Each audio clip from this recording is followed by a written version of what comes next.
In the early 2000s, there was no greater prospect in world football than Javier Saviola.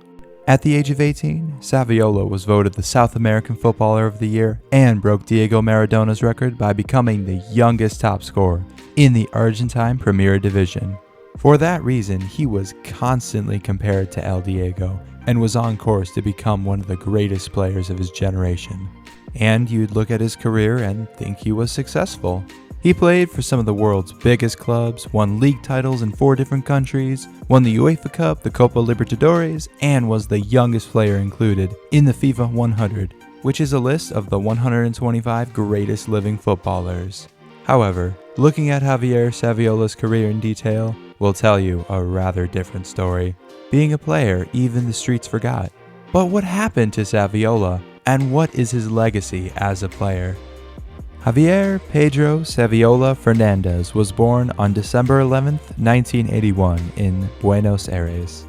Saviola began his youth career at Parque Chas before joining River Plate. He broke into the first team in the 1998-99 season at the age of only 16. He had a respectable debut season with 6 goals in 19 matches, but it would be the following season that Saviola would emerge as one of the best young prospects in the world. Over the next 2 seasons with Los Millonarios, he would score 39 goals in 67 games and formed a lethal partnership with Pablo Aimar, Juan Pablo Angel, and Ariel Ortega, collectively called Los Cuatro Fantásticos, or the Fantastic Four in English. The quartet would lead River to the 1999 Apertura and the 2000 Clausura titles. During this time, Saviola was voted the 1999 Argentine Footballer of the Year, ahead of Javier Zanetti, Hernan Crespo, and Gabriel Batistuta. He was also voted the South American Footballer of the Year, included in the South America Team of the Year, and finished as the Argentina Primera Division's top scorer, all in the same year. Mind you, he was only a teenager. He was nicknamed El Conejo, or the Little Rabbit in English, because of the way he scurried around the field, chasing after every loose ball, never giving up.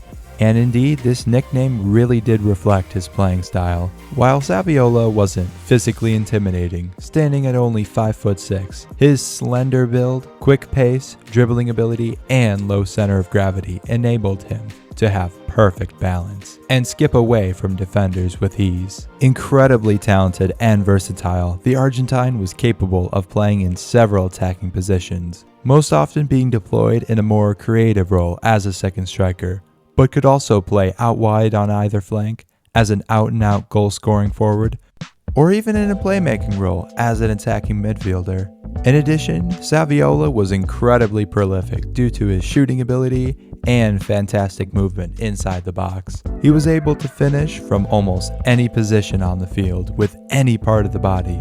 Left foot, right foot, head, outside the box, from a tight angle, near post, far post, anywhere you name it, Saviola could put it in the back of the net. His playing style emulated the great Maradona himself, touting him as Maradona's heir.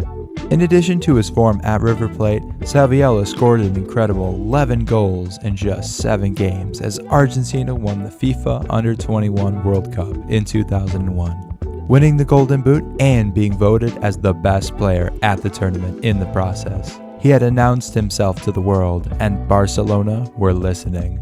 So in July of 2001, the Catalan-based club dropped 15 million euros for the services of the Argentine. At the time, Barcelona was going through a period of crisis, by their standards at least. It hadn't been since Johan Cruyff's dream team that Barcelona had enjoyed any major success. So the club was hoping that Saviola would replicate anything like the form he had displayed at the Monumental, in order to bring Barcelona back to the glory days. And in his debut season, Saviola looked to make good on that promise, scoring 21 goals and making 12 assists in 46 games.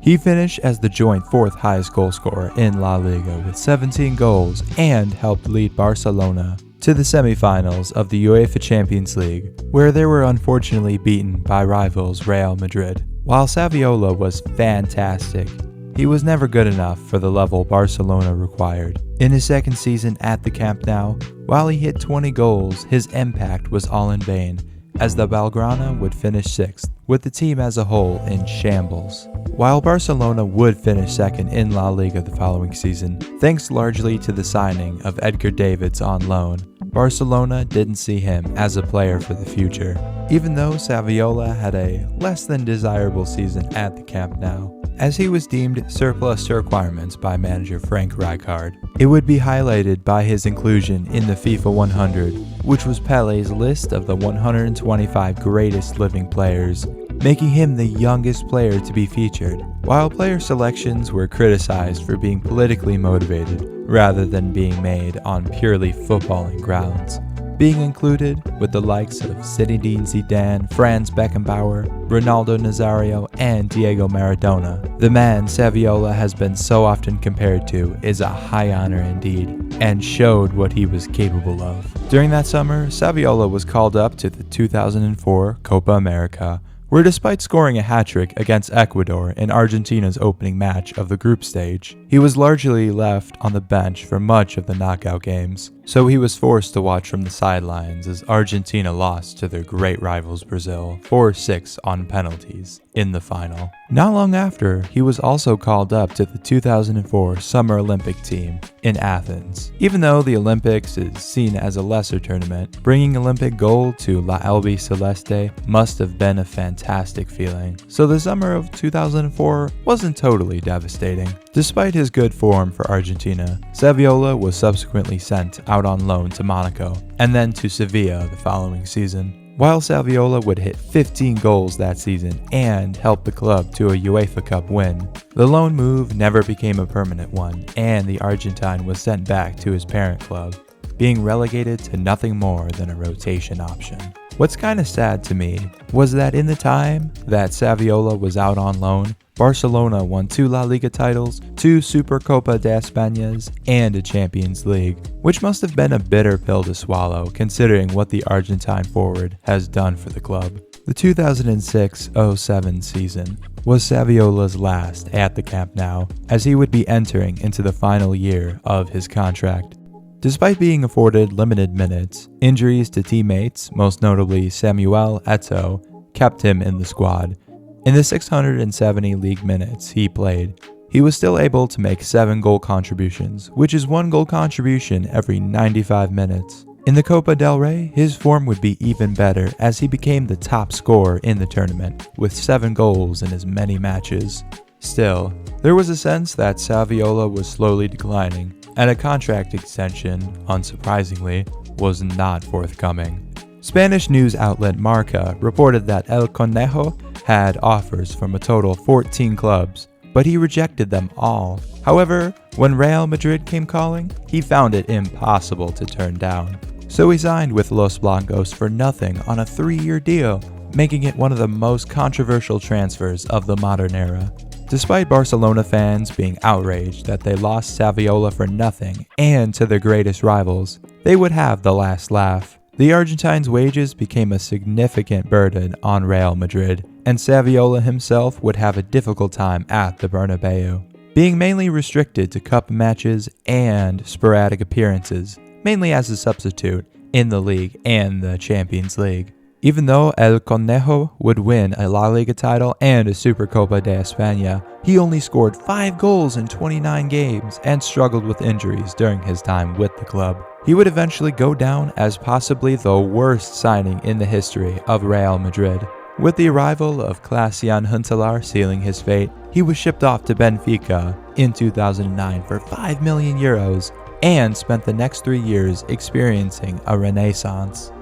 Teaming up with the likes of Angel Di Maria and former teammate Pablo Aimar, the Argentine trio, along with Oscar Cardozo, just behind them, would create one of the most dangerous front lines in Portugal. Saviola himself would have a fantastic debut season, winning the Taça da Liga, Portuguese Golden Ball, and making a massive 32 goal contributions in 44 matches, as Benfica would beat Porto to the title with a massive 8-point cushion, the highest margin between the two rivals in a winning season for Benfica since 1977. It was humiliating for Porto, but they would bounce back in tremendous fashion. Porto would sack their manager and replace him with André Villas-Boas. They also would add the likes of João Moutinho and James Rodriguez to a squad containing Hulk and Radamel Falcao. Even though Saviola would have another fantastic individual season and would win another Taça da Liga, Porto would steamroll their way to the league, finishing a whopping 21 points ahead of Benfica. However, the Europa League would seem like the last effort to make history. Despite 3 Portuguese teams making it to the semi-finals, Benfica were ultimately knocked out by Braga on away goals. To further rub salt into the wounds, Porto would end up winning the Europa League that season as well, making it a treble, winning the league, Taça de Portugal, and the Europa League. Even though several key players would leave Porto in the summer, they would still have a strong squad the next season, signing the likes of Danilo and Alexandro. And with Benfica losing Di Maria, Porto would win the league once more, with Saviola's output hitting a low point. Despite winning a 3rd Taça da Liga, the Argentine would depart to Malaga the next season. With a rich and ambitious Qatari owner, Malaga wanted to push for titles, and with a squad containing Hakim, Roque Santa Cruz, Golden Boy Isco, Nacho Monreal, and Willy Caballero, who's to say that it wasn't possible? Unfortunately though, Malaga would finish 6th in Saviola's only season with the club, missing out on Champions League football, with the Argentine producing subpar numbers. So in the summer of 2013, the Argentine would depart Malaga and sign a 2-year contract with Greek champions Olympiacos. With 14 goals in the league, Saviola helped the Greek Giants to the Super League title. Moves to Hellas Verona in Serie A, and then a romantic return to River Plate followed, with El Conejo retiring as a champion of South America, winning the Copa Libertadores in his final season. He currently works as a youth coach at Barcelona and is playing futsal for FC Encamp in Andorra. Being labeled Maradona's heir and seeing his ability in his teenage years, it's hard to escape the fact that Saviola will have a legacy of unfulfilled potential. He could have made the transition from merely a good player to a truly world-class superstar had he made better career choices, avoided injuries, and not peaked so early in his career. Barcelona and Real Madrid are great clubs to play for, but for young players who come in from other countries and continents, the pressure, the lifestyle changes, and the expectations can become too much, and maybe that played its part in Saviola never really fulfilling his true potential. It's also worth mentioning that he lacked serious longevity. Like so many wonder kids, he peaked young at River Plate and during his first 2 seasons at Barcelona, but had since tailed off with injuries and his slow decline in form at the highest level, having gradually degraded his legacy. But nonetheless, the Argentine was an excellent footballer and was a prolific goalscorer almost wherever he went.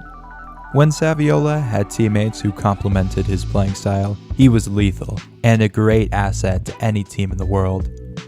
Despite what he could have achieved, his ability, the many trophies Saviola has won, and his numerous individual accolades should not be unnoticed, and should make him a player the streets will always remember.